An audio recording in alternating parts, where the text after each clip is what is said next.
Well, hello everyone, and welcome to another edition of Talking Bullion. I got another package in the mail. It sure does seem like I've been doing a lot of unboxings lately. Well, it's because I've been getting in some really cool stuff, and I figured it'd be good to show some updates on some of the collections I'm trying to do. So why don't we go ahead and take a look.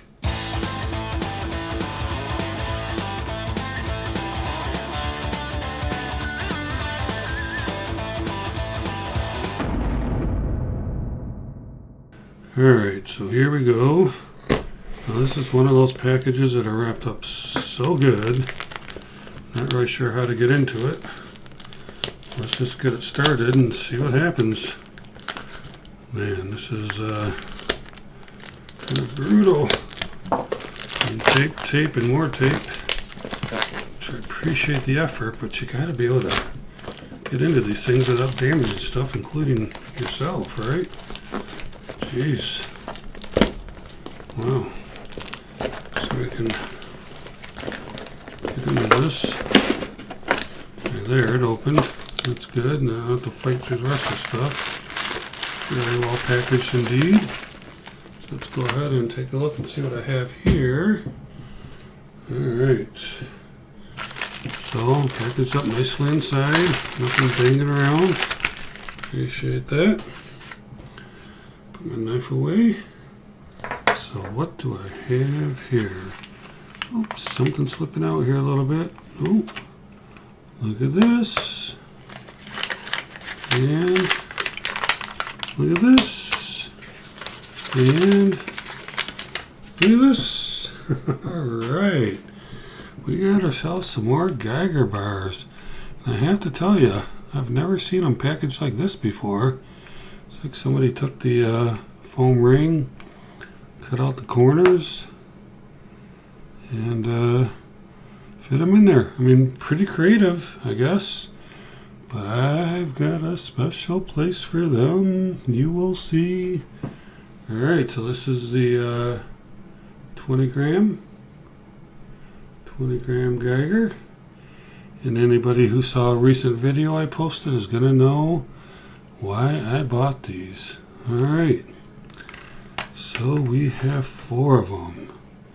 4 20 gram Geigers. What shall I do? Well, the first thing I need to do is take them out of these capsules. Now these are nice. I can repurpose these for other coins. In fact, I do not like foam rings at all. I've talked about that in my past videos. Is there anything wrong with foam rings? I don't think so, but I'm not going to take a gold coin or some coin and put it in there for the next 20 or 30 years and hope that it has no impact on the coin, which is why I don't use them. Now trust me, I've had plenty of people, you know what, I'm just going to throw away these little pieces, don't do you much good now. I've had plenty of people comment in my videos, oh, we're talking bullion, what are you blabbering about? What's wrong with foam rings? You have no evidence based on blah, blah. You know what? You are right. I don't have any evidence. I have no basis for my reasoning, I guess you might say. But let me just tell you this. I am not willing to take the chance. I'm just not. I'm not willing to take a chance of taking an ounce gold coin, throwing it into a capsule with a foam ring, which might even need the foam ring. I don't know. If you get the properly fitted capsule, you don't even need a ring. So I'm just not going to take the chance of 20 or 30 years later opening it up and finding out that oh gee, look, all the black foam stuck all over my 30-year-old gold coin. So that's it. It's just my preference. No biggie. If you want to do it, cool, no problem. Just not for me, alright? Those 3 came out pretty easy, but this last one was giving me a hard time. So, I mean, pretty creative use of the foam ring here. Stop the stuff from banging around inside the capsule. I appreciate them shipping it like that. But if you go through any of my coins, any coin, whether silver or gold, that's in a capsule. Now let me just say, all my gold coins are in a capsule. I always capsulize the gold, not the silver. Alright, finally got this one out. Get rid of the foam. So So I'm a complete believer. I don't like putting up most of my silver coins or bullion in capsules because I think it really adds to your expense. But all my gold, for example, I have one laying over here. All my gold definitely goes in capsules. Now, the American Gold Eagle, you know, isn't 100% gold. It's got some silver in there, some copper, I think, to strengthen it a little bit, not as bad. But when you get the 9999 gold, like the Maple Leafs and various others, you can damage that stuff pretty easily by accidentally dropping it or scraping it against something. So I would highly recommend putting it in a capsule for sure. I'm going to take a quick look at these serial numbers, see if they're in order or not. Let me check this one.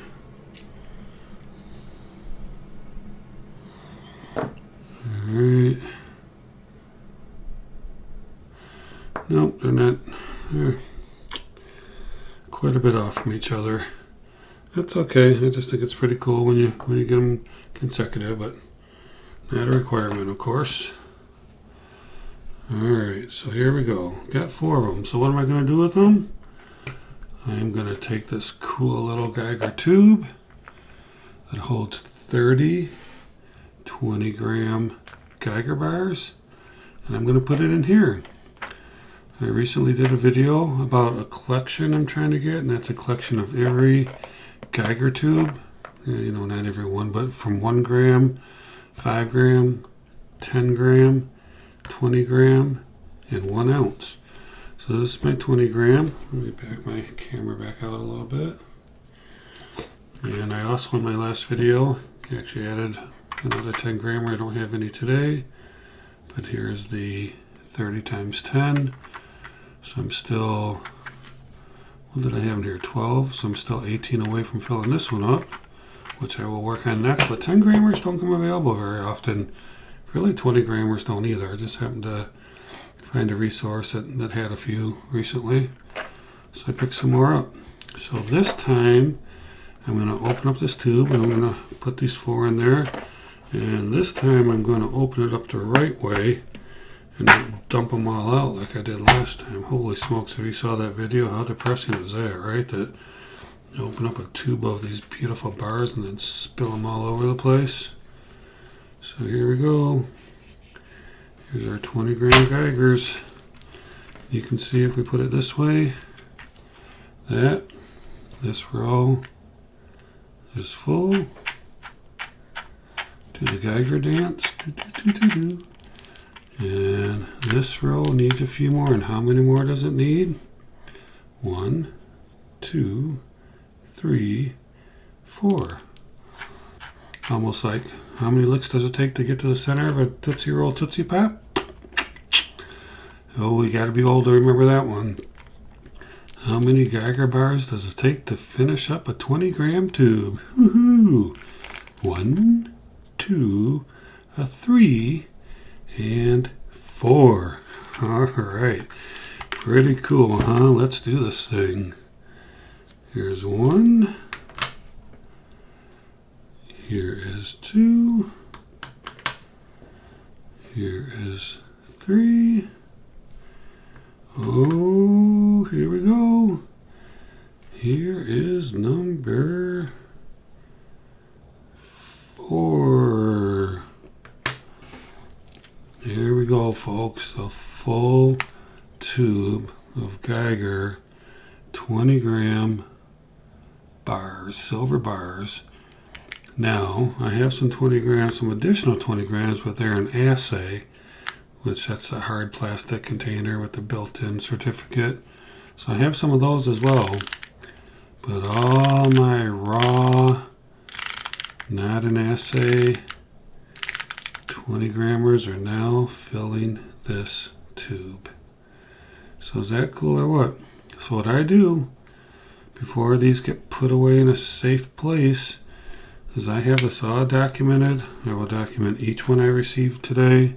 I will write the serial number down, and I will know exactly where it is, when I purchased it, how much I paid for it, and what the serial number is, which provides for great traceability if something were to happen, right? So I do take the time to document my purchases, who I bought them from, when I bought them, and the Geigers are nice because even down to the 1 grammers, which I don't have any with me, but even down to the 1 grammers, they put serial numbers on them. And so, if somebody ever claimed that stole them or took them or tried to make some claims, you've got to document exactly which ones were yours. So I think that's pretty cool about the Geigers. Now, one of the good things about Geiger lately is that they've come down a little bit. I mean, there's still a nice premium on them, but the premium has come down. And I've been getting these for a good price. These last, 9, 5 before, and 4 today. These last 9 I got for, cheapest I've paid for Geiger in a long time. So that's why I was able to, pick up these last few to finish up this tube, huh? Pretty cool. Wow, I'm really happy about it. So the tube of 20 is now complete. Next on my list to finish up is a tube of 10s, which still have quite a few to go. Anybody have any 10-gram Geiger square bars for a good price? A good price? It's got to be a good price. I'm willing to pay reasonable. I'm not saying that I won't pay what they're worth, but just don't want to overpay for them. So if you know anybody or if you have some 10 grammers, why don't you let me know, and maybe we can make a deal. Pick some up from you. It's kind of weird. So on this one, unless I put it on, I did put it on. I was going to say it's different, so I got to put this on like this. So the label goes opposite of how they're laid out in here. So that's what I was noticing here. The label goes like this, and opposite of the way they go on. Spin this around. There we go. That's how it lines up. Alright, so that's it for now. Thank you for watching, and always remember, let's keep talking bullion.